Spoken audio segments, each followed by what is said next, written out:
Day 5 psychology and sports हम लोग करने वाले हैं। फिजिकल एजुकेशन के बहुत ही अमेजिंग नोट्स के लिए हमारी ऐप से जल्दी से डाउनलोड कर लीजिए सारे नोट्स और एनसीईआरटी पीडीएफ के साथ। यार अमेजिंग नोट्स जल्दी से याद होंगे, जल्दी समझ आएंगे और जल्दी से आप इनको नोट भी कर पाएंगे अपने माइंड में। और फिजिकल एजुकेशन के बहुत अमेजिंग सैंपल पेपर्स के लिए जो कि 299 ओनली ₹299 में यार 11 सैंपल पेपर, वो भी सॉल्यूशन के साथ, जिसको मैंने खुद भी कराया है सॉल्यूशन। और क्या चाहिए यार, go for it right now. Link आपको डिस्क्रिप्शन में मिल जाएगा बेटा।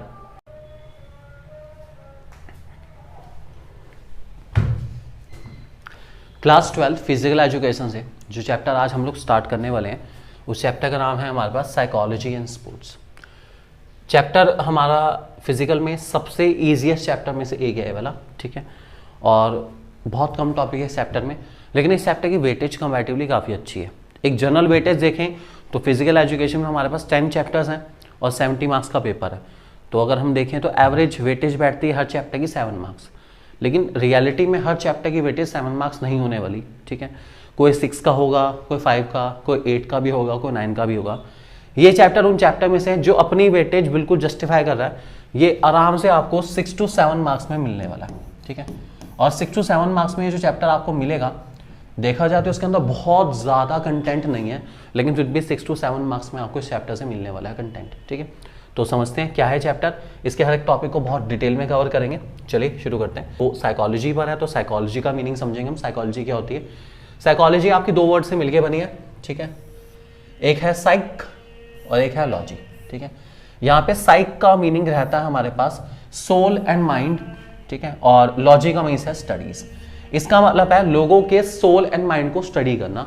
लोगों का माइंड क्या कहता है, लोगों की सोल क्या कहती है। जो हम कहते हैं 7th सेंस एक इंसान में होती है, 6th सेंस चल रही, ठीक है, कि मैं तो और भी कुछ सोच सकता हूँ, मैं जितना सोचता हूँ उसके अलावा भी बहुत कुछ हूँ। जो साइकोलॉजी उस इंसान के माइंड में फिक्स है, ठीक है, वही स्टडी करने को हम कहते हैं साइकोलॉजी, ठीक है। It means a person is much more then his physical appearance. जितना वो नजर आ रहा है आपको, उसके अलावा भी वो बहुत कुछ है, ठीक है। सो यही आपका साइकोलॉजी डिफाइन करता है। इस बात को ध्यान रखना, साइकोलॉजी बहुत इंपॉर्टेंट है और ये सोल एंड माइंड को स्टडी कर रहा है। इसको सोल एंड माइंड को, इस बात को ध्यान रख के चलेंगे, 2 चीजों को स्टडी करता है। डेफिनेशन है, psychology refers to the study of soul and mind in reference to performance of a sports person. अब हम साइकोलॉजी एंड स्पोर्ट्स चैप्टर पढ़ रहे हैं, तो जो भी साइकोलॉजी हम अप्लाई कर रहे हैं वो स्पोर्ट्स पर्सन के रेफरेंस में अप्लाई कर रहे हैं, वो स्पोर्ट्स पर्सन के हिसाब से अप्लाई कर रहे हैं, ये ध्यान रख के चलेंगे। तो आपका सोल, आपका माइंड किस तरीके से रिएक्ट करता है, वो आपकी साइकोलॉजी पे डिपेंड करता है। अब जैसे साइकोलॉजी की इंपॉर्टेंस स्पोर्ट्स में बहुत ज़्यादा है, ठीक है। अब अगर हम बात करें क्रिकेट में, तो क्रिकेट में एक पर्सन है जिसको हम कैप्टन कूल के नाम से जानते हैं, बहुत फेमस है, ठीक है, MS धोनी, ठीक है। बहुत बार उन्होंने कुछ ऐसी स्टंपिंग करी है जो कि शायद लोग बिलीव भी नहीं कर सकते ये हो सकती है। वो किस पे डिपेंड करती है? साइकोलॉजी पे। उन्होंने उस इंसान की साइकोलॉजी को समझ ला, जो क्रिकेटर खेल रहा है उस टाइम पर, जो बैट्समैन खेल रहा है, उसकी साइकोलॉजी को समझ लिया कि भाई ये इस टाइम पर इस टाइप की बॉल पे इस तरीके से एक्ट करता है, ठीक है। उसके हिसाब से उन्होंने क्या करा, बॉलर को इशारा करा कि उसको इस टाइप की बॉल करो, और उसके बाद जैसे ही बॉल गई आउट, हाथ तो स्टंपिंग हो गई। ये क्या है, किसको समझा उन्होंने? साइकोलॉजी को। तो एक स्पोर्ट्स पर्सन की साइकोलॉजी को समझना बहुत ज्यादा जरूरी है, ताकि हम उसके ऊपर जीतने के चांसेस अपने बढ़ा पाएं। इसके लिए भी साइकोलॉजी समझनी बहुत ज्यादा जरूरी रहती है, ठीक है। इसके बाद हमारे पास इस चैप्टर में जो मेन वर्ड आता है वो आता है पर्सनैलिटी। पर्सनैलिटी बहुत इंपॉर्टेंट वर्ड है, ठीक है। पर्सनैलिटी वर्ड के लिए जो आया है बेसिकली वो पर्सोना वर्ड से आया। पर्सोना एक लैटिन वर्ड, स्पेनिश लैंग्वेज का वर्ड है, ठीक है, जिसका मीन्स है मास्क। जब हम पर्सनैलिटी की बात करते हैं तो एक पर्सनैलिटी, ठीक है, जब ये पर्सनैलिटी वर्ड आता है ना, तो ये नहीं दिखाता कि वो इंसान आउटर अपीयरेंस कैसा है, सिर्फ उसका आउटर अपीयरेंस नहीं जज करा जाता कि वो बहुत अच्छी पर्सनैलिटी है, वेल ड्रेस्ड है, वो पर्सनैलिटी नहीं है। पर्सनैलिटी दिखाती है कि जो वो दिख रहा है वो तो कुछ भी नहीं है, असली तो वो बहुत कुछ है। अब इसमें एग्जांपल बहुत सारे लोगों का ले सकते हैं हम लोग, ठीक है। आप लोगों ने फेसबुक के CEO का नाम सुना है, मार्क जुकरबर्ग है अपना, ठीक है, बहुत सारे लोग हैं ऐसे करके, बिल गेट्स का नाम सुना है। अगर आप इनके आउटर अपीयरेंस को देखें, ठीक है, बिल गेट्स की बहुत सारी ऐसी फोटोज़ वायरल होती है, वीडियोज़ वायरल होती है, मैकडी के बाहर लाइन में खड़े हैं, ठीक है, अपना ऑर्डर लेने के लिए, ठीक है। चाहें तो मैकडी को 1 सेकंड में खरीद सकते हैं, लेकिन फिर उसके बाद भी क्या है, इतने ग्राउंडेड पर्सनैलिटी हैं कि खुद लाइन में खड़े हुए हैं, तो दिखा रहे हैं कि करोड़ों खरबों के मालिक, ठीक है, बिल्कुल सिंपल अटायर में आपके सामने हैं, वही सिंपल लुक्स में आपके सामने हैं, वही सिंपल टी शर्ट में आपके सामने खड़े हैं, करोड़ों हैं। ये थोड़ी ना उन्होंने हीरे वाली टी शर्ट पहन ली कि भाई हमारे पास तो पैसा बहुत है, हम तो शो ऑफ करेंगे अपना। तो ये दिखाता है कि जो इंसान है वो बहुत ज़्यादा है उसके आउटर अपीयरेंस से, जैसा वो बाहर से नज़र आ रहा है वो नहीं है, वो बहुत कुछ है, वो इतना कुछ है, इतना कुछ है जो आप उसके आउटर अपीयरेंस से सोच भी नहीं सकते। सो ये लिखा है, hence personality means the person is much more than its outer appearance. जितना दिख रहा है वो काफ़ी नहीं है, इंसान तो बहुत कुछ है, जो दिख नहीं रहा इंसान एक्चुअल में वो है। इसी को हम कहते हैं क्या, पर्सनैलिटी, ठीक है। और पर्सनैलिटी के एग्जाम्पल आप और किसका लेके चलें, अगर हम कहें कि जैसे अगर हम बात करें बॉलीवुड में, तो पर्सनैलिटी में अमिताभ बच्चन का अपने आप में एक मुकाम है, ठीक है। वो स्टाइल, जो स्टाइल वो कॉपी करते हैं, वो अपने आप में एक यूथ के लिए, हर इंसान के लिए उस स्टाइल को कॉपी करने की इच्छा होती है। उनके चलने का ढंग, बैठने का ढंग, हर इंसान उनके स्टेप्स पे चलना चाहता है। जो यूथ अब ज्वाइन कर रहा है वो चाहता है कि वो अमिताभ बच्चन की तरह बने। सो डेट इज़ अ पर्सनैलिटी, ठीक है। हर फील्ड में कोई ना कोई पर्सनैलिटी होती है, सो हर इंसान उसको पाना चाहता है। अब हमारे पास जनरली अगर हम किसी इंसान की पर्सनैलिटी की बात करें तो पर्सनैलिटी में हम 4 तरह के ट्रेड्स, 4 तरह के डायमेंशन एक इंसान के देख के चलते हैं। इनमें डायमेंशन में सबसे पहले आ गया आपके हम physical trade, mental trade, social trade and emotional trade. ये 4 तरह के ट्रेड पर एक इंसान को हम जज करते हैं, ठीक है। सबसे पहला फिजिकल ट्रेड हो गया। फिजिकल ट्रेड में इंसान को, फिजिकल मीन्स आउटर अपीयरेंस में आप क्या जज करोगे, उस इंसान की हाइट कैसी है, हाइट अच्छी होनी चाहिए, ठीक है, वेट एक्यूरेट होना चाहिए, उसका पोस्चर, उसके लुक्स, ये सब हमारे फिजिकल ट्रेड में आते हैं, ठीक है। जैसे यहाँ लिखे गए हैं वैसे तो कभी ट्रेड पूछे नहीं जाते, ये सिर्फ और सिर्फ इसलिए है ताकि आप पर्सनैलिटी को किस तरीके से डिफाइन करते हैं अपने माइंड में, आप इसको समझ जाएं। तो जब भी पर्सनैलिटी डिफाइन होगी, सबसे पहले आप इसी इंसान के क्या देखेंगे, फिजिकल ट्रेट, फिजिकल डायमेंशन पे उसको मेजर करा जाएगा। हाइट अच्छी, वेट एक्यूरेट, पोस्चर, लुक्स, ये सब मैटर करता है। आप कैसे खड़े होते हैं, कैसे बैठते हैं, कैसे आप बोलते हैं, कैसे बात करते हैं, ये सब चीज़ें किस में आती है, पर्सनैलिटी में, ठीक है। तो ये हो गया हमारे कौन से ट्रेड, फिजिकल ट्रेड। दूसरा मेंटल ट्रेड। मेंटल ट्रेड दिखाता है इंसान फिजिकली तो भाई बहुत अच्छी हाइट है, वेट भी बढ़िया अपना, लेकिन कॉन्फिडेंस नहीं है, खत्म, बर्बाद होगी, बात ही खत्म होगी। अच्छी खासी हाइट, लुक्स, पोस्चर बढ़िया एकदम, लेकिन कॉन्फिडेंस नहीं है, कैसी पर्सनैलिटी, बेकार या बहुत अच्छी, बेकार, ठीक है। ये वही बात आ गई कि एक इंसान है बहुत बढ़िया अपना, बहुत अच्छा है, उससे लेकिन पहली बार जब बात करी तो पता चला उसको तो बात करनी नहीं आती, उसके बात करने को कॉन्फिडेंस ही नहीं है, तो आपकी नज़र में उस इंसान की वैल्यू 1 सेकंड में क्या होगी, खत्म होगी। जिस इंसान को बात ही करनी नहीं आती, आप उसको कैसे कह सकते हो कि बहुत अच्छी पर्सनैलिटी है, बात करनी आनी बहुत ज़्यादा ज़रूरी है, ठीक है। सो मेंटल रेट में उसका कॉन्फिडेंस लेवल चेक होता है, उसकी थिंकिंग चेक होती है, उसकी रीजनिंग, कैसे वो चीज़ों को मेजर करता है, कैसे वो चीज़ों में अपना जजमेंट लेकर आता है, और उसके बाद उसके इंट्यूशंस कैसे हैं, ये सब चीज़ों को हम लोग मेजर करते हैं, इसको कहते हैं मेंटल ट्रेड। उसके बाद है social trade. Social trade obvious ही बात है कि वो सोसाइटी के साथ किस तरीके से इंटरेक्ट करता है, अपने अलावा लोगों के साथ किस तरीके का बिहेवियर करता है, वो काइंड है, फ्रेंडली है, मोरल है, उसके पास एटीट्यूड अच्छा है या नहीं है, वो मैनर्ड, वेल मैनर्ड है या नहीं है, चीज़ों को रिस्पेक्ट देने वाला है या नहीं है। तो हमारी जो मैनर्स होती हैं वो सारी की सारी हमारे कौन से ट्रेड में आते हैं, सोशल ट्रेड में, ठीक है। सो फ्रेंडली है नहीं है, वो अपने फ्रेंड्स के साथ किस तरीके से बात करता है, कैसे नहीं करता अपना, ये बहुत ज़्यादा ज़रूरी है। तो अगर आप किसी इंसान से पहली बार बात करते हैं, तो अगर वो आपके साथ अच्छी तरह से बात नहीं कर रहा है या थोड़ा बहुत गाली वगैरह दे रहा है, तो ऑब्वियसली बात, वो इंसान जितना मर्जी अच्छा हो, वैल्यू 1 सेकंड में क्या हो जाएगी, खत्म हो जाएगी। और लास्ट हमारा इमोशनल रेट है। इमोशनल रेट में हम उसके इमोशंस के ऊपर कंट्रोल चेक करते हैं, बहुत इंपॉर्टेंट है, ठीक है। अब कोई इंसान है, ठीक है, वो बहुत ज़्यादा सेंसिटिव है, हद से ज़्यादा सेंसिटिव है, पर्सनालिटी तो बहुत अच्छी है लेकिन ओवर सेंसिटिव है, छोटी छोटी बात को सोचते हुए रोना शुरू कर देता है, वही उसकी वैल्यू क्या हो जाएगी, खत्म हो जाएगी। तो अपने इमोशन को कैसे कंट्रोल करता है, अपनी फियर को कंट्रोल कैसे कर रहा है, एंगर को कैसे कंट्रोल कर रहा है, डिस्ट्रेस को कैसे कंट्रोल कर रहा है, हैप्पीनेस को भी कंट्रोल करना पड़ता है। ये नहीं कि अगर मैं खुश हूं तो हद से ज़्यादा खुशी, क्लास में बस हंसे ही जा रहा है, हंसे ही जा रहा है, हंसे ही जा रहा है कि आज मैं बहुत खुश हूँ इसलिए मैं हंसूंगा सारा दिन, ऐसा भी ना हो। अपने हर एक प्रकार के इमोशन को कंट्रोल करना बहुत ज़्यादा ज़रूरी है, चाहे वो इमोशन हैप्पीनेस का हो, चाहे वो सैडनेस को कंट्रोल करना बहुत ज़्यादा ज़रूरी है। जहाँ पर डिस्प्ले होने चाहिए वहीं पर डिस्प्ले होना चाहिए। ओवर एंड अबव पर्सनैलिटी के अगेंस्ट ही जाता है, ध्यान रख के चलेंगे। ठीक है, आप किसी भी कॉमिक करेक्टर को देख लो, ठीक है, क्या अब जैसे आप लोग कपिल शर्मा ले लो, जॉनी लीवर ले लो, क्या आपने उनको जब भी देखा है हंसते ही देखा है कि वो आपसे बात कर रहे होंगे, अपना टीवी पे आ रहे होंगे अपना, या नॉर्मल अपना कहीं पर भी जा रहे होंगे, लोग हंसते रहेंगे हा हा हा, ऐसा थोड़ी ना होता है अपना। तो हर एक प्रकार के इमोशन को कंट्रोल करना बहुत ज़्यादा ज़रूरी है, ये ध्यान रख के चलेंगे इस बात को।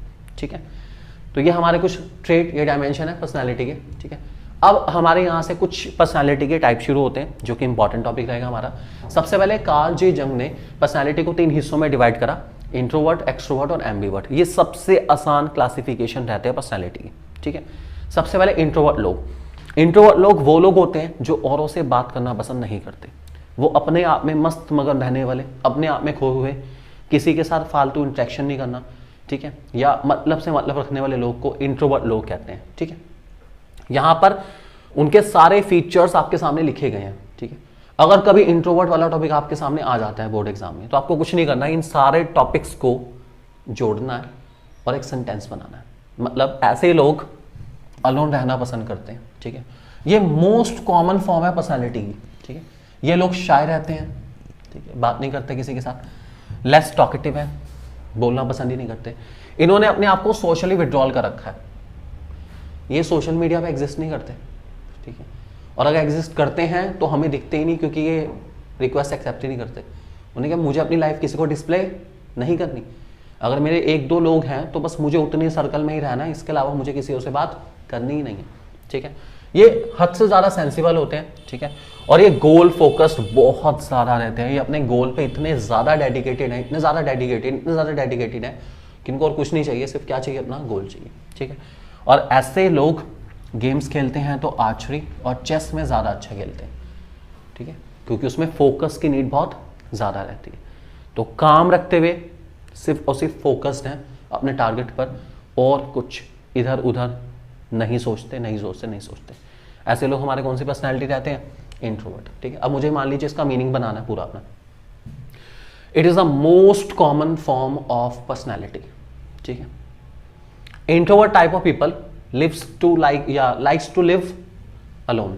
ठीक है, दे आर यूजली शाई और लेस टॉकेटिव। ठीक है, और क्या लिखें, दे आर क्वाइट सेंसिबल। ठीक है, and focused on their goal only. ठीक है, और they usually have taken social withdrawal, they doesn't use social media और doesn't like to interact with each other, they are non friendly in nature और have a very small friendly group. ये सब आएगा ना। तो क्या करा हमने, ये सारे पॉइंट्स अपने माइंड में फिट करे और इन सारे पॉइंट्स को क्या करा, कनेक्ट करा। ठीक है, अब बस अब वो कनेक्शन ही सबसे इंपॉर्टेंट है। तो फिजिकल में सबसे ज़्यादा ज़रूरी है नॉलेज को कनेक्ट करना। नॉलेज है, ठीक है, उसको क्या करना है, कनेक्ट करना है। बस एक ऐसे इंसान के बारे में सोचना शुरू करो जो आपको इसका एग्जाम्पल नज़र आता है, उसके बारे में 3-4-5 लाइनें लिख दो, इंट्रोवर्ट कंप्लीट हो गया। अब आ जाओ एक्सट्रोवर्ट लोग पे। ये सबसे मस्त मौला लोग हैं। ठीक है, ये हद से ज़्यादा फ्रेंडली है, हद से ज़्यादा टॉकेटिव है, हैप्पी है, सपोर्टिव है, करेजियस है, कॉन्फिडेंट है, फन लविंग है।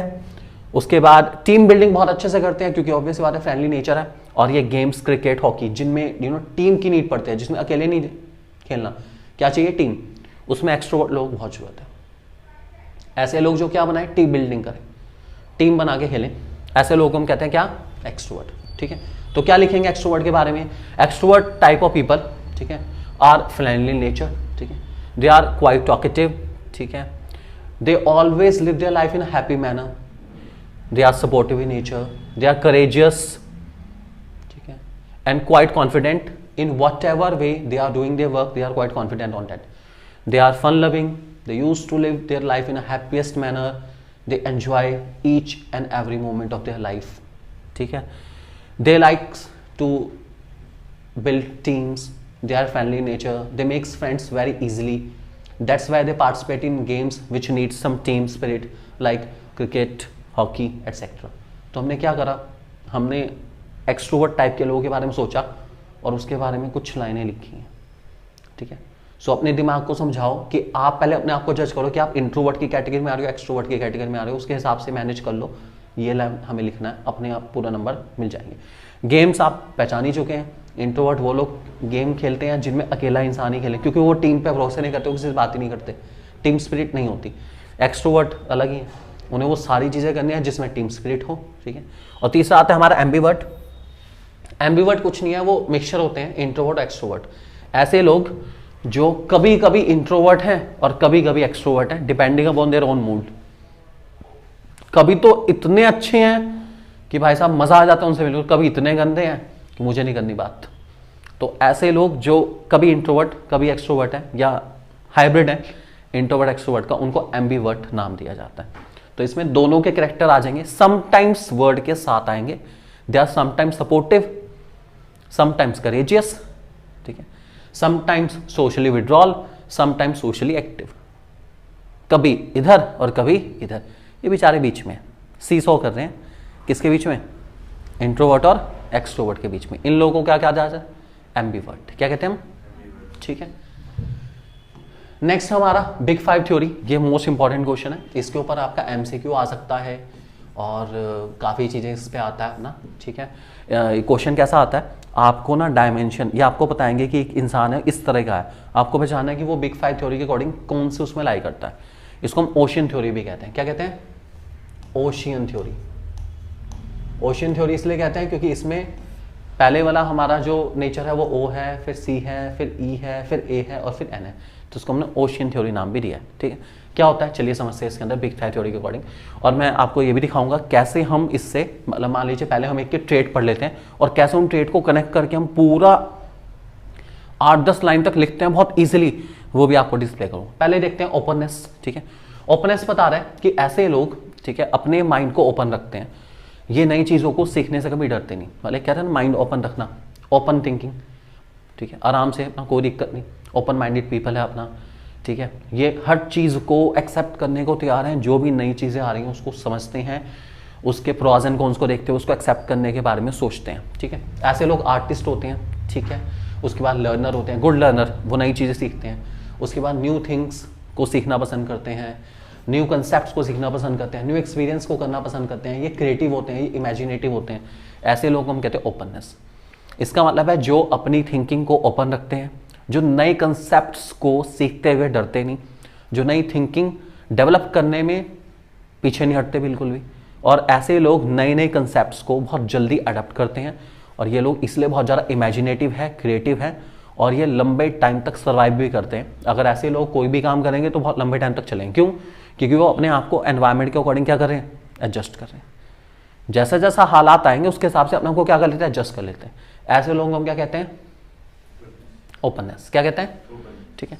अब सबसे पहले इस ओपननेस का ही वो देख लेते हैं। ये सारे वर्ड्स हमने पढ़ लिए अच्छे से, अब इनको कैसे रिलेट करा जाता है और कैसे लिखा जाता है। चलिए ओपननेस का आ गया हमारे पास। ये इस बात का प्रूफ है कि आप कैसे इन सारे वर्ड्स को रिलेट करते हुए बहुत अच्छा लिख सकते हो, वो देखो, ठीक है। सबसे पहले ये सारे वर्ड्स आए थे ओपननेस के अंदर, ठीक है, कि ये लोग आर्टिस्ट हैं, लर्नर हैं, new things, new concept, new experience, creative, imaginative, सब यही आया था। अब इनको रिलेट कैसे करा जाएगा? Openness is related with new ideas, new things and new concept. Openness हमेशा किससे रिलेटेड है? New idea, new thinking, new possibilities, new opportunities. हर चीज क्या है? New. It means learn something new, ठीक है, that is openness and learning new experience. Okay, these type of people are always open to explore creativity with good imagination and innovation। ऐसे लोग नई चीज़ों को सीखना पसंद करते हैं, एक्सप्लोर करना पसंद करते हैं। ये एक्सप्लोरर है। क्या है? एक्सप्लोरर। इन्हें हर बार कुछ ना कुछ क्या चाहिए? नया चाहिए, ठीक है। ये न्यू एक्सपीरियंसेस अर्न करना पसंद करते हैं। कौन से एक्सपीरियंस? New experiences. ये ऐसे लोग हैं जो अपनी रूटीन एक्टिविटी से हटकर कुछ नया करना पसंद करते हैं। ये वो लोग हैं जो एक ही रेस्टोरेंट नहीं जाते बार बार, ये अलग अलग रेस्टोरेंट जाते हैं हर बार। Means they are keen to have something new, they want to explore something new. ऐसे लोग को क्या कहते हैं? ओपननेस। कौन से लोग? ठीक है, आगे। दे love cultural activities and always have love towards different form of art. इन्हें आर्ट, ये आर्टिस्ट हैं। आर्टिस्ट तो आर्टिस्ट ही होता है, आर्टिस्ट को हर एक आर्ट फॉर्म पसंद है। इन्हें डांस करना पसंद है, इन्हें ड्राइंग पसंद है, इन्हें कल्चरल एक्टिविटीज़ पसंद है। ये सारी वो चीज़ें करती हैं जिसमें कहीं ना कहीं आर्ट की कनेक्टिविटी हो, इसलिए ये सारे क्या होने लगे? आर्टिस्ट हैं। क्या है? आर्टिस्ट, ठीक है। जो आर्टिस्ट होते हैं ना, वो कभी सिर्फ अपनी आर्ट तक सीमित नहीं है, वो हर एक आर्ट को और हर एक आर्टिस्ट को वैल्यू देना जानते हैं। तो इसलिए ऐसे लोगों को हम क्या कहते हैं, ओपननेस। तो ये हमारा डायमेंशन पर्सनैलिटी का ओपननेस है। ये क्लियर हो गया कैसे बना है, ठीक है। तो द थिंग इज डेट कुछ वर्ड्स जो हमें अपने माइंड में फिट करने हैं और उससे रिलेटेड आराम से आप 5, 6, 7 एक नंबर ज़्यादा से ज़्यादा 1 मार्क में आता है, इससे ऊपर नहीं आएगा, मतलब जब एक 5 आएगा तो पूरा आएगा ही, तो आप आराम से इसको सीख सकते हैं। दूसरा आता है हमारे पास कंसाइंटियसनेस, ठीक है। ऐसे लोग बहुत ज़्यादा बुकवॉर्म है। बुकवॉर्म मीन्स ये रट्टू तोते कहते हैं ना हम लोग। इन्हें हर चीज़ सिस्टमेटिक मैनर में चाहिए, हर चीज़ ऑर्गेनाइज मैनर में चाहिए। ये बहुत हार्ड वर्किंग होते हैं, बहुत फोकस्ड होते हैं, बहुत ज़्यादा लेबोरियस हैं, सिस्टमेटिक हैं और रिलायबल है, ठीक है। तो ऐसे लोग जिन्हें सब कुछ प्रॉपर मैनर में चाहिए, ठीक है, ये अपने काम के प्रति हद से ज़्यादा डेडिकेटेड होते हैं। जिस काम पे लग जाते हैं उस काम पे लग जाते हैं, उस काम को करने के बाद ही पीछे हटेंगे, उससे पहले पीछे नहीं हटने वाले, ठीक है। ये हार्ड वर्किंग बहुत ज़्यादा है, लेबोरियस, हार्ड वर्किंग, ये सिस्टमेटिक है, बहुत सिस्टम के हिसाब से चलते हैं। ये वो लोग हैं जो टाइम टेबल बनाते हैं और टाइम टेबल फॉलो करते हैं। ये बहुत बड़ी बात है।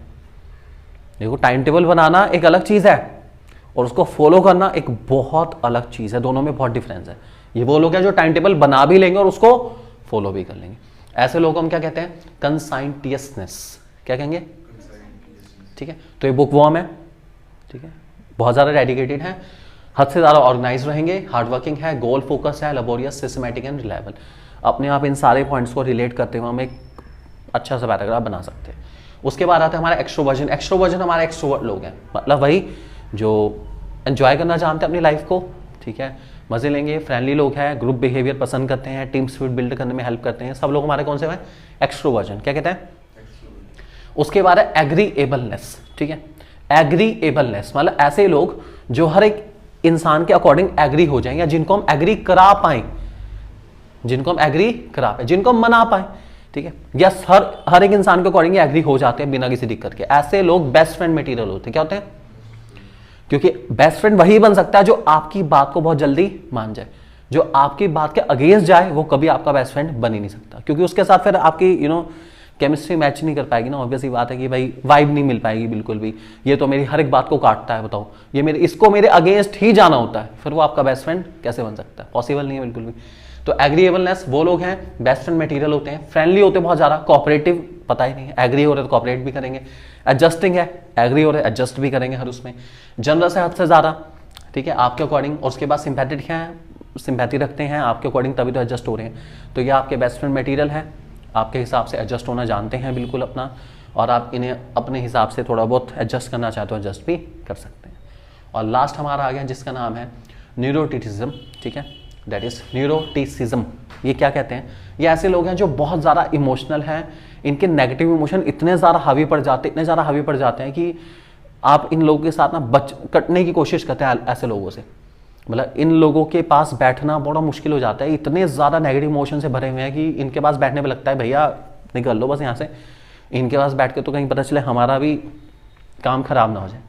ये इमोशनली बहुत ज़्यादा इंस्टेबल रहते हैं, टेंस रहते हैं और मूडी रहते हैं।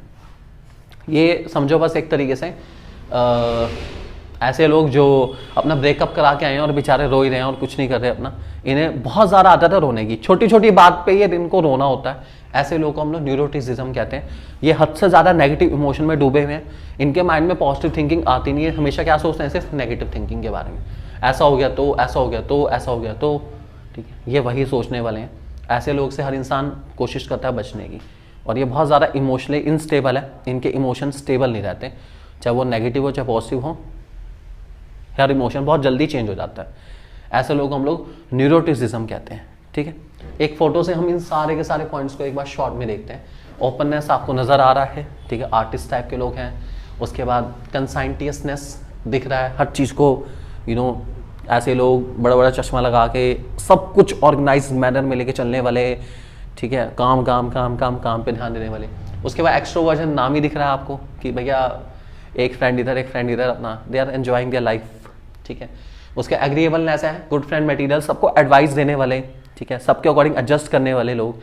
और लास्ट हमारा बेचारा परेशान, जो हर बात पे कुछ नहीं करता, क्या करता है, रोता ही है, उसको रोना ही है और कुछ नहीं करना, छोटी छोटी बात पे रोना शुरू कर देगा और बहुत ही ज़्यादा इमोशनल है और इनस्टेबल इमोशन लेके चलता है अपने।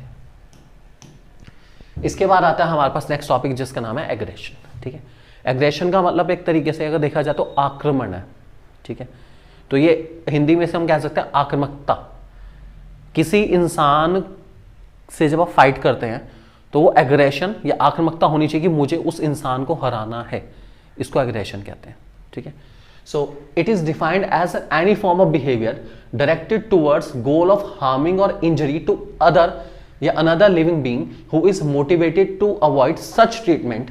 एग्जाम्पल, आप सामने वाले को हराने की कोशिश कर रहे हो, उसको हार्म करना है। ठीक है, हार्म करना है या एक तरीके से आप उसको इंजरी पहुंचाने की कोशिश कर रहे हो, उससे जीतना है, जैसे मर्जी करो उससे जीतना है। ठीक है, और वो सामने वाले इंसान उसको अवॉइड करने की कोशिश करेगा, इसको कहा जाता है क्या? एग्रेशन। एग्रेशन का बहुत बढ़िया एग्जांपल है जब क्रिकेट में कोई बॉलर बैट्समैन को बाउंसर डालता है, किस फीलिंग के साथ बाउंसर डालता है कि तू मार, इस पे छक्का मार। क्या बाउंसर का टारगेट क्या है कि भैया इससे डर, मेरे से डर, और मेरे से जब डरेगा तो मेरी बॉल को खेल नहीं पाएगा, बिल्कुल मेरे से डरना शुरू कर, मैं तुझे हार्म पहुंचाने की कोशिश कर रहा हूं, मैं ऐसी बॉल डालूंगा जिससे तुझे हार्म होगा। आपने सुना होगा एक बाउंसर से एक क्रिकेटर की डेथ हुई थी ऑस्ट्रेलिया के अंदर, उसकी गर्दन पे लगी थी बॉल और on the spot with in 2-3 second death हो गई। इतनी ज़्यादा खतरनाक बॉल है बाउंसर। तो हार्म पहुंचाने की कोशिश करना किसी को, इसको हम कहते हैं क्या? एग्रेशन। ठीक है, आगे लिखा गया इसमें। लेकिन बहुत सारे स्पोर्ट्स हैं जिनमें एग्रेशन भी ना काम नहीं चल सकता, जैसे जूडो है, बॉक्सिंग है, रेसलिंग है। भैया सामने वाले को हराना ही है, मारना ही है, कुछ नहीं कर सकते। ठीक है, it produces aggressive behaviour which is much needed in sports like sledging in cricket. जैसे अब एक एग्जांपल है स्लेजिंग क्रिकेट का। स्लेजिंग का मतलब है छेड़खानी करना। क्रिकेटर्स में बहुत ज़्यादा कॉमन रहता है, आपने सुना ही होगा बहुत बार, कभी कभार मैच जितना मर्जी बजा ले लेकिन गालियों की आवाज़ आई जाती है क्रिकेट के अंदर।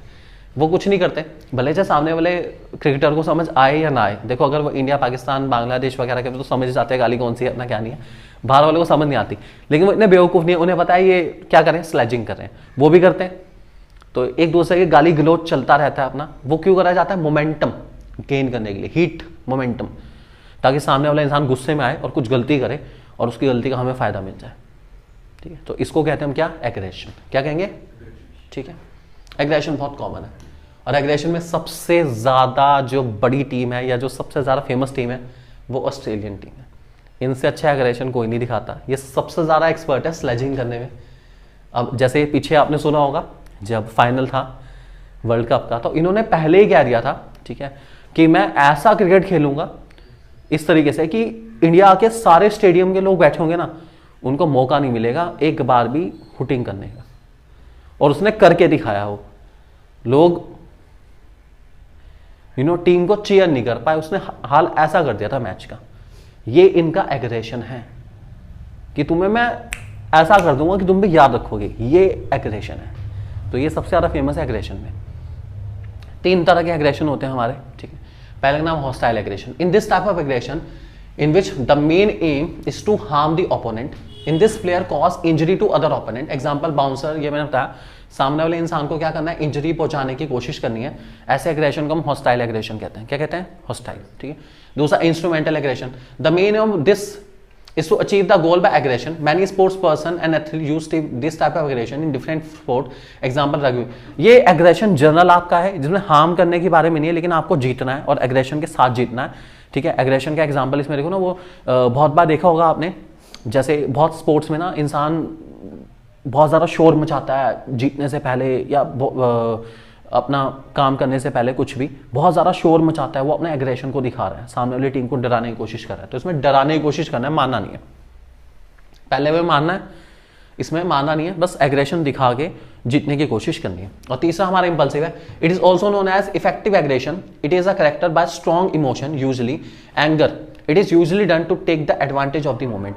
ये एडवांटेज लेना है मोमेंट का। इसमें वही है, पहले वाले में तो हार्म पहुंचाएंगे, दूसरे वाले में एग्रेशन में ही रहेंगे ताकि हम जीत पाएं, तीसरे वाले में मूवमेंट, हीट का मूवमेंट क्रिएट करना है और उसमें एग्रेशन लाया जाएगा ताकि हम जीत पाएं।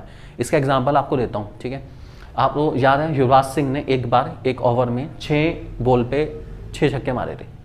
ठीक है, उससे एक बॉल पहले ही जो प्लेयर था बॉलर था, उसके साथ उसकी कुछ बहस हो गई थी, उसने कुछ उल्टा सीधा कह दिया, उसने कहा देख मैं बताऊंगा, ठीक है। तो उसने क्या करा, मूवमेंट, हीट का मूवमेंट जनरेट करा, और जब वो इंसान गुस्से से भर जाता है, अब मैं बताऊंगा तुझे, तो अब देख तू मेरी बात, और उसके बाद आगे हिस्ट्री है पूरा पूरा।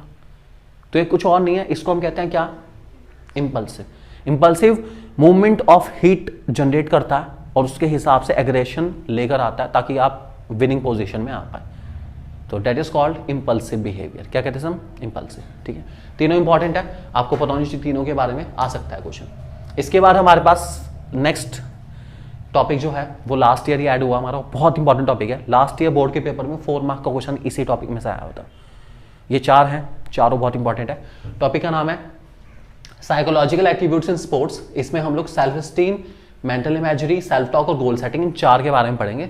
सबसे पहले आ गया हमारा सेल्फ स्टीम, ठीक है। क्या होता है पढ़ते हैं। Self esteem means having a positive image of our body and the physical skill and abilities that we develop.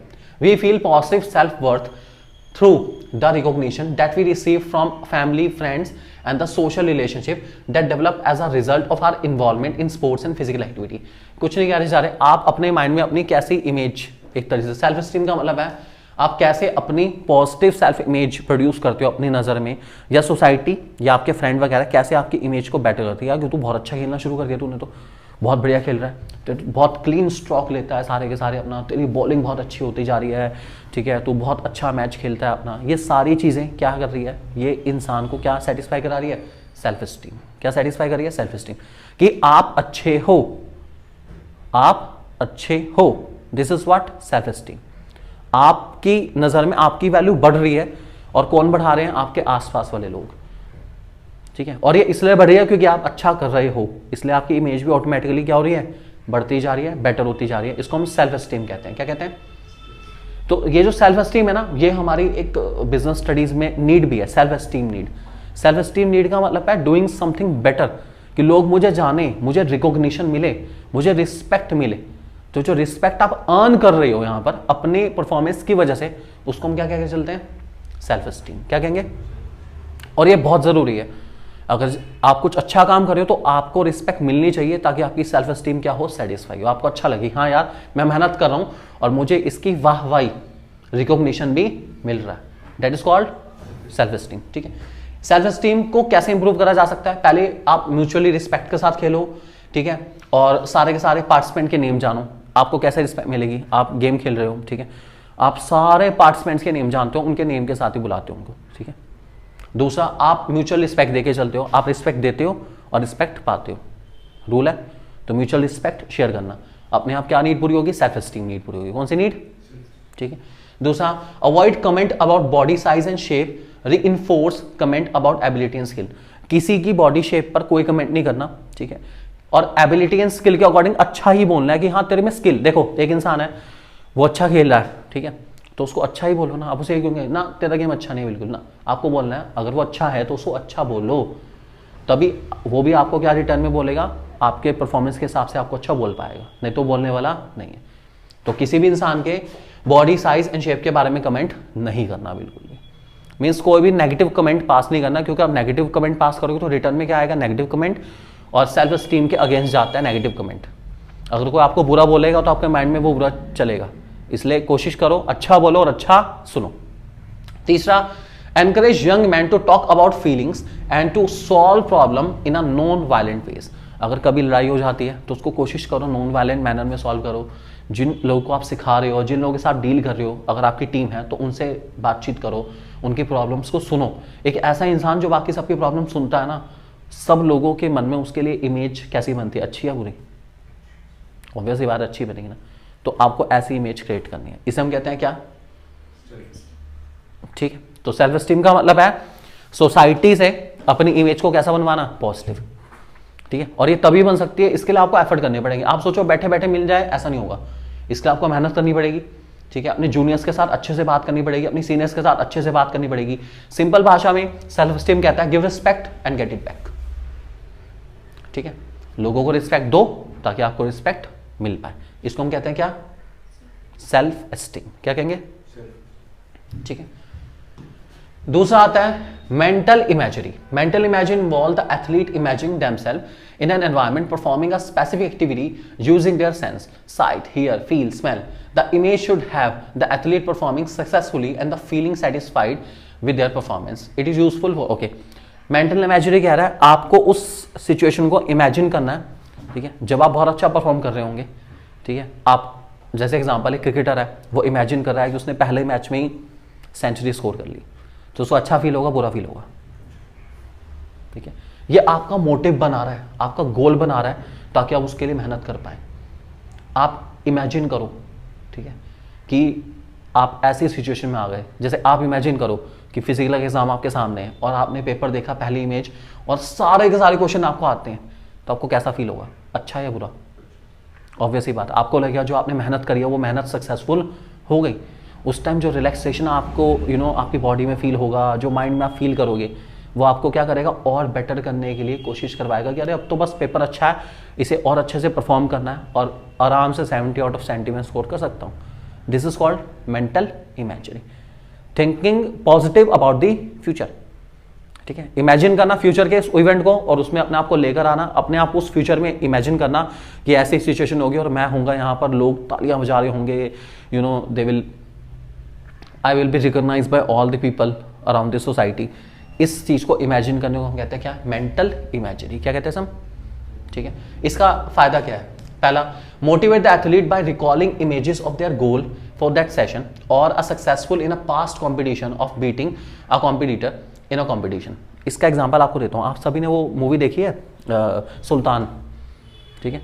उसमें जब सेकंड फेज शुरू होता है और वो रेसलिंग करने के लिए जाता है, ठीक है, तो उससे पहले वो कहता है ना कि मैंने भले चाहे खेलना छोड़ा, मैंने रिंग छोड़ दी, लेकिन इसका खेलना नहीं भूला बिल्कुल भी. तो वो क्या दिखाते हैं, उसको उसी का पास्ट दिखाते हैं कि सुल्तान को सिर्फ सुल्तान ही हरा सकता है, बोलता है ना. तो इसका मतलब है कि वो अपने पास्ट को देख रहा है कि भाई मैं पहले कहाँ पे था, मैं दोबारा वहां पे पहुंचना चाहता हूँ. तो कहना चाह रहे हैं मेंटल इमेजरी से हम इंसान को उसी ट्रैक पर ला सकते हो जिस ट्रैक पर वो पहले था. उसको उसी की फोटोग्राफ दिखाओ, उसको उसी का एक्सपीरियंस दिखाओ, या एक फ्यूचर कोर्स ऑफ एक्शन दिखाओ कि ऐसा दिन आएगा, बस तेरा ही नाम चल रहा होगा पूरा पूरा. सब क्या कराना है, इमेजिन. वो इमेजिनेशन पास्ट के बारे में हो सकती है, जो पास्ट का बहुत अच्छा इवेंट था, या फिर इमेजिनेशन फ्यूचर के किसी इवेंट के बारे में हो सकती है कि एक दिन आएगा, बस सबसे ऊपर नाम तेरा ही होगा. इसे कहते हैं क्या, मेंटल इमेजरी. दूसरा, रिड्यूस नेगेटिव थॉट्स. ऑब्वियस ही बात है, नेगेटिव थॉट अपने आप ही कम हो जाएंगे जब इंसान का आप एक हम वैसे भी कहते हैं इसको मजाक में, चने के झाड़ पे चांदने, सुना ना सबने. बस ये वो बात भी है कि बस तेरा ही नाम होगा पूरा पूरा. व्यूज के लिए पॉजिटिव इमेज क्रिएट कर सकता है और वो मेहनत भी कर सकता है अच्छे से अपना. तीसरा, see success where the athlete sees themselves performing skill correctly and the desired outcome. Obvious ही बात है, इंसान सोचता है कि भाई मैं सक्सेसफुल बन जाऊंगा, अपनी सक्सेस को देखता है और मैं आउटकम बहुत अच्छे से परफॉर्म करूंगा, ऐसा काम करूंगा कि लोग याद रखेंगे अपना. सब कुछ क्या सोच रहा है, पॉजिटिव. अपनी ही एक इमेज को पॉजिटिव बना रहा है, एक फ्यूचर कोर्स ऑफ एक्शन में उसको इमेजिन कर रहा है कि मैं उस लेवल पे पहुंचूंगा, उस मुकाम पे पहुंचूंगा, ऐसा होगा ऐसा होगा ऐसा होगा. कब होगा, फ्यूचर में, ठीक है. इसको कहते हैं क्या, मेंटल इमेजरी, ठीक है. तीसरा, self talk. Self talk is process by which an individual में guide him or herself to accomplish a goal whether or not the goal are specific or broad. All the goals are important to keep the realistic, attainable and measurable and specific. Self talk का मतलब आप समझ जाओ, अपने आप से खुद बात करना. सेल्फ टॉक, अपने आप को समझाना. Yes you can do it. तू नहीं कर सकता तो और कौन कर सकता है, तू ही कर सकता है इसको और कोई कर ही नहीं सकता. इसको कहते हैं क्या, सेल्फ टॉक. और ये हुई क्या, पॉजिटिव सेल्फ टॉक. कैसी, I can do it, positive self talk, ठीक है. तो अपने आप से ही बात करना, ठीक है. दो तरह के हैं positive. Positive self-talk applies positive encouragement. I can do it. I will, followed by a positive reinforcement. Success versus own success. Positive encouragement help assist in motivating an individual by creating a sense of purpose. वही बात है भाई, मेरे को गोल पाना है, मैं पाके दिखाऊंगा, मैं कर सकता हूँ, मैं कर सकता हूँ, मैं कर सकता हूँ. ये सब क्या है, पॉजिटिव सेल्फ टॉक. नेगेटिव में दे रखा है, negative self talk is a use of negative words such as can not, will not, could have, should have. All of these phases cast doubt and have shown the create increase somatic, physical and cognitive anxiety, that is heterogeneous guidis and biddle. अच्छा, तो उसका नाम बता रखा है, कोई बात नहीं. तो ये बताना चाह रहे हैं, नेगेटिव सेल्फ टॉक में हम लोग यूज करते हैं कांट, विल नॉट, काश ऐसा हो जाता, काश वैसा हो जाता, ठीक है, इस टाइप की फीलिंग यूज़ करते हैं, लेकिन ये आपके नेगेटिव सेल्फ टॉक है। जब आप अपने आप को कभी कभार ना नेगेटिव सेल्फ टॉक से भी आप मोटिवेट कर सकते हैं। लोग कहते हैं तेरे से होगा नहीं, लोग कहते हैं तेरे से होगा नहीं, अब तो मैं करके दिखाऊंगा। इसको हम कहते हैं क्या? Negative self talk. क्या कहते हैं? कि लोगों ने बहुत तुझे बोला है तेरे से नहीं होगा, तेरे से नहीं होगा, तेरे से नहीं होगा, अब तो मैं करके दिखाऊंगा। क्या कहेंगे इसको हम? Negative self talk. बात करनी है किससे? अपने आप से। पॉजिटिव में मैं कर सकता हूँ, नेगेटिव में नेगेटिव इमोशन के साथ कह रहे हैं कि मैं कर सकता हूँ, दोनों इंपॉर्टेंट है। ठीक है, तो सेल्फ टॉक सबसे इजी में आया इन सब में। उसके बाद है गोल सेटिंग। गोल सेटिंग अपने आप बता ही रहा है, नाम ही बता रहा है, गोल सेट करना। ठीक है, goal setting is a simple and practical mental tool you can use to maintain a high level of motivation in your sports participation. For some very element reason, people respond to goal in a very deep and personal way. The experience of setting a goal, working towards a goal, and achieving a goal has a powerful emotional resonance that causes us to continue and strive higher for a goal we set for ourselves. Goal means doing something better regularly. छोटे छोटे goal set करो बड़े target को achieve करने के लिए. ठीक है, आपको बहुत स्मॉल गोल सेट करने पड़ेंगे. हर गोल के अचीवमेंट पर आपको अपने आप को कुछ रिवॉर्ड देना पड़ेगा, और जब आप हर बार अपने आप को कुछ रिवॉर्ड देंगे तो आप अल्टीमेटली कहाँ पे हो जाएंगे? अपने गोल पे. जैसे उनके लिए ना, एथलीट्स के लिए बहुत इंपॉर्टेंट है. ठीक है, अब मान लीजिए एक एथलीट है, वो लॉन्ग जंप कर रहा है. ठीक है, अब लॉन्ग जंप में भाई पहले उसने करी पहली बार तो कुछ मीटर का डिस्टेंस कवर हुआ. अब तक मान लो हाईएस्ट डिस्टेंस है 12 मीटर का या 13 मीटर का एग्जाम्पल है. ठीक है, तो उसको वहाँ तक पहुँचना है.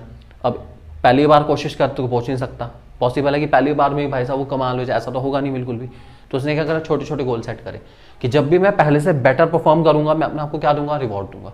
गोल सेटिंग कर रहा है कैसी? छोटी छोटी. Doing something better regularly. क्या करना है? बेटर करना है. कैसे? रेगुलर बेसिस पर छोटे छोटे गोल सेट करो.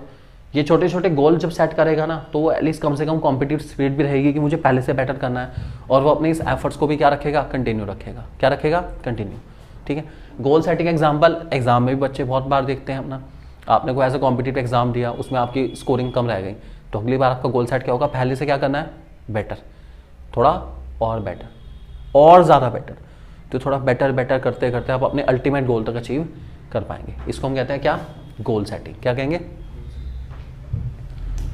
अब जब भी आप गोल सेट करें आपका गोल थोड़ा सा स्मार्टर होना चाहिए, मतलब स्पेसिफिक हो, करेक्ट मैनर में आप बताओ इतना अचीव करना है, मेजरेबल हो, यूनिट्स में डिफाइन करो कि ज़्यादा बेटर है, आप उसे एक्सेप्ट कर पाएँ, बहुत ज़रूरी है. रियलिस्टिक होना चाहिए, ऐसा ना हो कि वो अचीव ही ना हो पाए, ऐसा गोल मत सेट करो. ठीक है, ऐसा हो जो रियलिस्टिक हो, जिसको अचीव करा हो या अचीव हो पाए.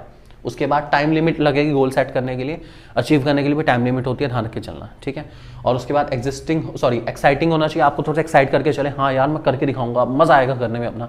और लास्ट है रिकॉर्डेड. आपको अपने गोल को क्या करके चलना है? रिकॉर्ड करके चलना है. आप कहाँ हो और कहाँ जाना चाहते हो, उसके बीच का डिस्टेंस पहले से स्पेसिफाई करो, और उसके बाद डेली क्या करो? एफर्ट करो, ताकि आप उस पर अचीव कर पाए. ठीक, तो गोल सेटिंग के बारे में आपको पता होना चाहिए. इसमें सबसे इंपॉर्टेंट हमारा स्टार्टिंग के दो ही हैं. सेल्फ इमेजरी वाला काफ़ी इंपॉर्टेंट है. ठीक है, तो अब उसको अच्छे से, सेल्फ स्टीम दोनों इंपॉर्टेंट है. ठीक है, उसके बाद है हमारे कुछ लॉन्ग टर्म गोल्स हैं, मतलब कुछ गोल्स के टाइप है. लॉन्ग टर्म गोल हो सकते हैं, ईयरली गोल हो सकते हैं, परफॉर्मेंस गोल हो सकते हैं, प्रिपरेशन गोल हो सकते हैं, और लाइफस्टाइल गोल हो सकते हैं. Lifestyle goal means to have physical facilities, car, house, ये सब लाइफस्टाइल गोल हो गया आपके. प्रिपरेशन गोल, मुझे इतने टाइम में इतनी तैयारी करके चलनी है. परफॉर्मेंस गोल, मुझे इतने मार्क्स स्कोर करने हैं. ईयरली गोल हो गए, मुझे इतनी परसेंटेज लेकर आनी है, या इस साल, अब जैसे ईयरली गोल में हम एग्जाम्पल ले सकते हैं, जैसे इनकम में लेके चलते हैं, फिलहाल ईयरली इनकम इतनी है, अगले साल मेरी इनकम इतनी हो जाएगी, ईयरली गोल हो सकता है. और लॉन्ग टर्म गोल हो सकते हैं कि मैं अपने आप को 20 साल बाद, 30 साल बाद, 40 साल बाद इस लेवल पे देखना चाहता हूँ, मेरे पास इतनी वेल्थ होनी चाहिए. ये सब आपके कौन से गोल हैं? Long term goal. ठीक है, उसके बाद हमारे पास फाइनली लास्ट टॉपिक है मोटिवेशन.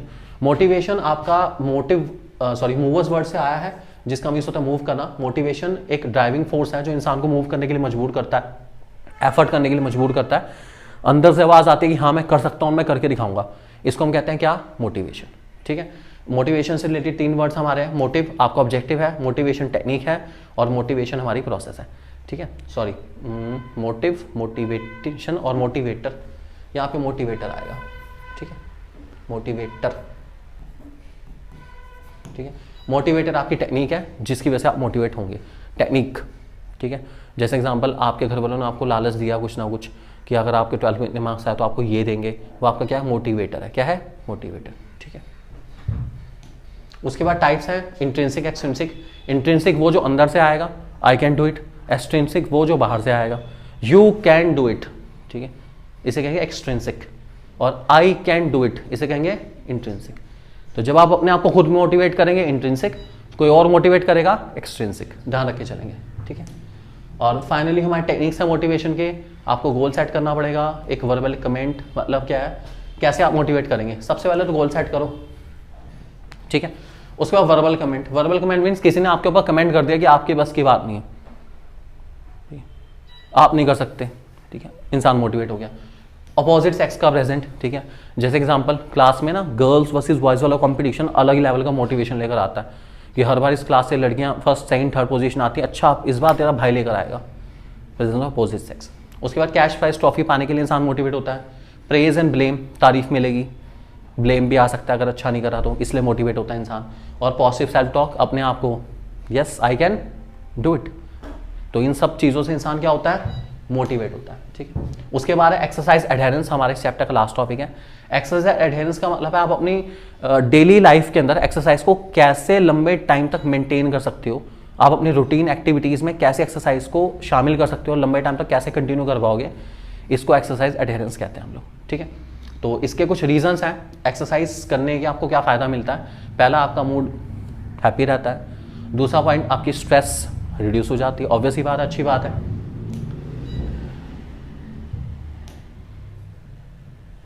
उसके बाद आपकी सेल्फ एस्टीम, इमेज, ठीक है, ज़रूरतें पूरी होंगी, आपको सेटिस्फैक्शन फील होगा। जो इंसान एक्सरसाइज करता है ना उसका मूड भी हैप्पी रहता है, उसकी नीड्स भी सारी पूरी हो जाती हैं। उसकी बॉडी इमेज, बॉडी में समझते हैं अपनी नज़र में अपनी इमेज, शीशे में आप देखते हैं, that is your body image, वो भी क्या होगी, बेटर होगी।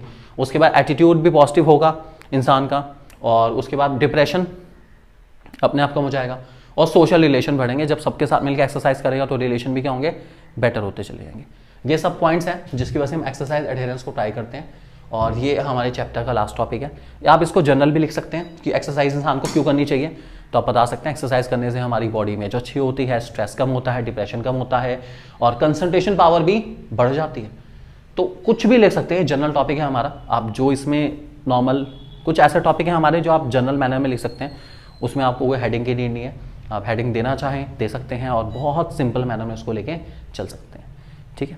तो एक बार एक्सरसाइज एडहेरेंस का मीनिंग आप देखना चाहें देख सकते हैं।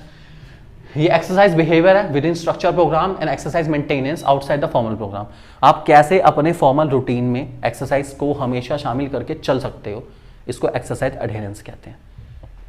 आसान नहीं है, ये वही बात है ना कि साल के पहले डे जिम जाने के लिए प्रॉमिस तो बहुत लोग करते हैं, लेकिन पूरे साल जा पाना is not an easy task. तो कैसे अपनी डेली एक्टिविटी में एक्सरसाइज को आप इंपॉर्टेंस फील कराएंगे और डेली एक्सरसाइज करेंगे, इसी को हम क्या के चलते हैं, क्या, एक्सरसाइज एडहेरेंस, ठीक है। तो आप कैसे एक्सरसाइज में डेली अपने रूटीन में शामिल करें, इसको एक्सरसाइज एडहेरेंस कहा जाएगा।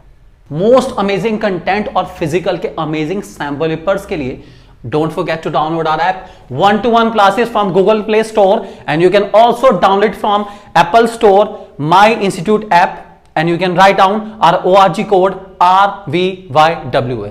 As soon as you enter this code, the app will automatically convert into 1-to-1 classes app. Just go for it right now and get the finest content of physical education class 12th.